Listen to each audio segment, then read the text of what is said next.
A falta de psicólogos no Serviço Nacional de Saúde pode estar a contribuir para um aumento do uso de antidepressivos. Portugal só tem 300 profissionais de psicologia nos cuidados de saúde primários. Há zonas do país onde a espera por uma consulta chega aos 4 anos.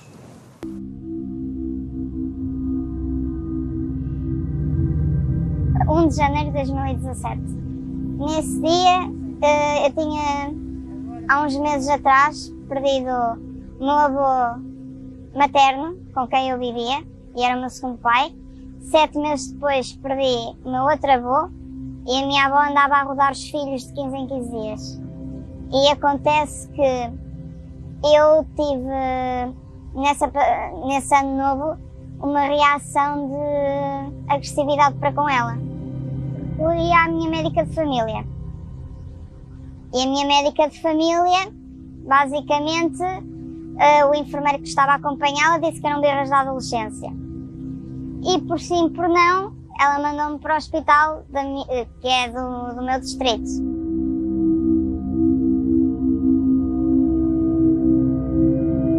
À terça-feira tinha consultas com uma psicóloga do hospital e às quartas-feiras tinha, parecia uma sessão de Alcoólicos Anónimos. Era muito assustador porque, pelo menos para uma pessoa de 19 anos como eu tinha na altura, era só a parte da medicação e a parte de continuar a vir às sessões do grupo. Eu fui mudando de antidepressivos sem desmamar uns dos outros e no espaço de 3 meses já estava com 18 antidepressivos diferentes.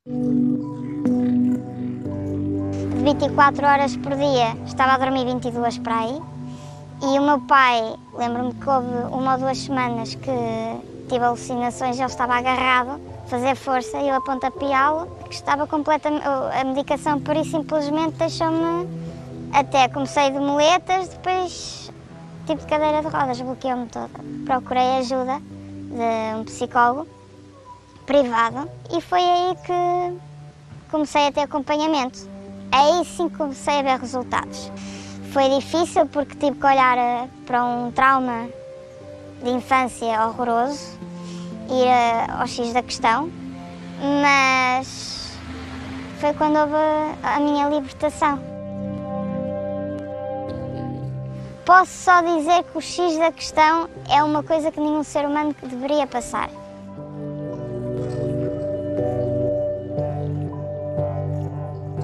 Os governos veem o investimento em psicólogos, por exemplo, naquilo que é saúde psicológica ou saúde mental, num outro nível, como gastos e devem ser vistos como investimento. Se nós virmos, por exemplo, nos cuidados de saúde primários, que é uma realidade muito intensa de dificuldade de acesso, se calhar em vez de chamarmos centros de saúde, poderíamos chamar centros de doença. O problema maior é no Serviço Nacional de Saúde e é nos centros de saúde.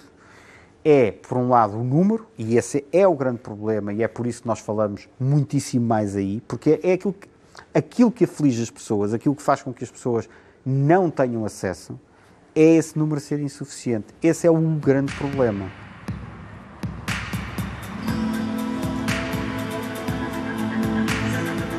Portugal é o segundo país da OCDE que mais consome antidepressivos. Numa lista de 38 países, é superado apenas pela Islândia. Os dados da Organização para a Cooperação e Desenvolvimento Económico dão ainda nota que desde 2015 o consumo de antidepressivos no país cresceu 47%.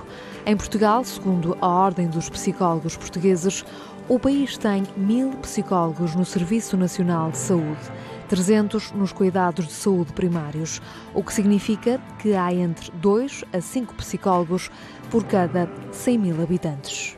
Os números são irrisórios para aquilo que são as necessidades da população, mesmo que a população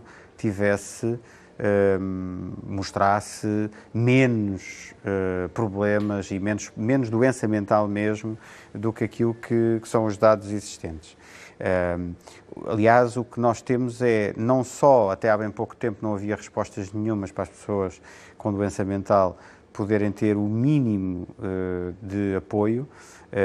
Agora isso está já em desenvolvimento através do Plano de Recuperação e Resiliência e, portanto, há um investimento muito grande que já está mesmo em curso, nomeadamente com as equipas comunitárias de saúde mental, que vai permitir que as pessoas mais vulneráveis, as pessoas que têm doença mental, possam começar a ter o apoio que necessitam, mas para aquilo que é o apoio de proximidade para as pessoas que até podem não sofrer ainda de doença, mas que sofrem com as suas crises de vida. Essas situações estão praticamente sem cobertura. Eu, quando falo com outros colegas ou quando falo em alguns contextos e digo que o nosso serviço tem 30 psicólogos, dizem 30, tantos, aparentemente serão muitos, depende do universo de assistência que nós damos. A nossa lista de espera anda à volta dos 1.200, 1.100 doentes em lista de espera. Tentamos fazer algo que é um esforço tremendo dos colegas, que passa por,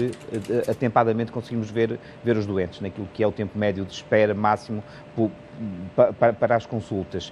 Mas podemos falar no máximo 4 meses, 5 meses de tempo de espera. O principal problema está nos centros de saúde. O tempo para uma primeira consulta pode chegar aos 6 meses.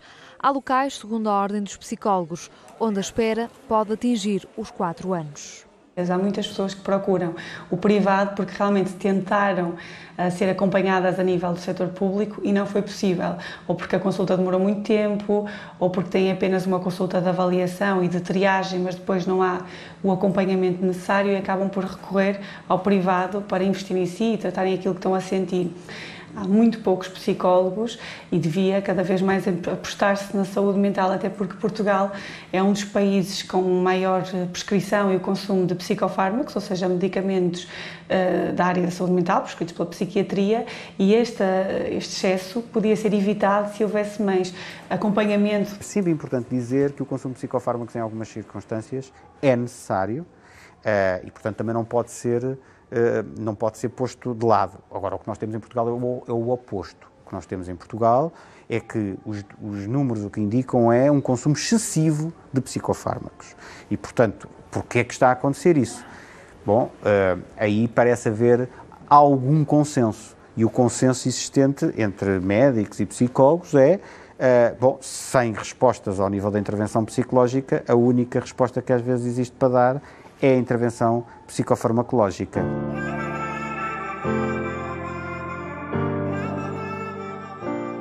O que eu vivi fez-me duvidar dos profissionais do público.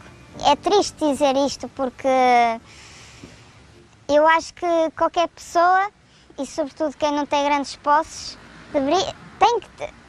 merece mesmo ter saúde mental. O país tem 26 mil psicólogos. Em 2018, o Governo abriu um concurso para alocar mais profissionais no Serviço Nacional de Saúde. Ao Porto Canal, o Ministério da Saúde explica que este concurso está ainda a decorrer e adianta que neste mês de outubro vão ser conhecidos os locais onde os candidatos vão poder realizar um estágio. Sabe quantos é que já foram colocados? 0. Como é que isto é possível? É possível por termos uma completa inaptidão por parte do Estado, cuja máquina burocrática não está focada na resolução dos problemas em permanência, está focada muito mais em arranjar razões pelas quais as coisas não podem funcionar assim ou assado. A maior parte destes colegas já estão a trabalhar noutros locais. O que vão fazer é o acesso a uma carreira de técnicos superiores de saúde que abriu, e o primeiro passo são estes estágios. Portanto, também não vai ser a colocação de mais 40 psicólogos, que é outra dimensão que temos que ter a noção. Portanto, não vão haver mais 40 psicólogos nos cuidados primários. A nível do setor público, muitas vezes nós não temos uma capacidade e uma possibilidade de progressão de carreira que seria desejável, e acabamos por ter muita mais progressão de carreira, muitas vezes, no setor privado que aquilo que acontece no setor público. Está a acontecer algo que seguramente, e eu que levo alguns anos já nestas áreas, seria impensável, há 5 anos atrás, 6 anos atrás, impensável, que houvesse psicólogos que saíssem do SNS. No meu serviço, eu tive 4 colegas que no último ano rescindiram um contrato com o hospital, exatamente porque entenderam que que as condições que lhes eram dadas, não pelo serviço em si, não pelo hospital especificamente, mas por aquilo que eram as condições que atualmente temos no SNS, não se reviam e tinham hipótese, naturalmente, de fazer quer percurso de outro tipo de desenvolvimento e numa remuneração que é, sem dúvida, muito diferente e muito mais apelativa do que aquilo que atualmente é no SNS. Estamos a falar de graus de especialização muito, muito elevados e que, vendo as suas condições e comparando com o que é possível terem fora do Serviço Nacional de Saúde, acabam por optar por sair, às vezes para o seu próprio consultório, ou seja, tornam-se profissionais liberais. Outros não, outros indo para instituições de saúde no setor privado. Como é que ficam os utentes que não têm possibilidade financeira para ir até ao privado, para uma consulta de psicologia? Ficam sem resposta. Ficam mesmo sem resposta.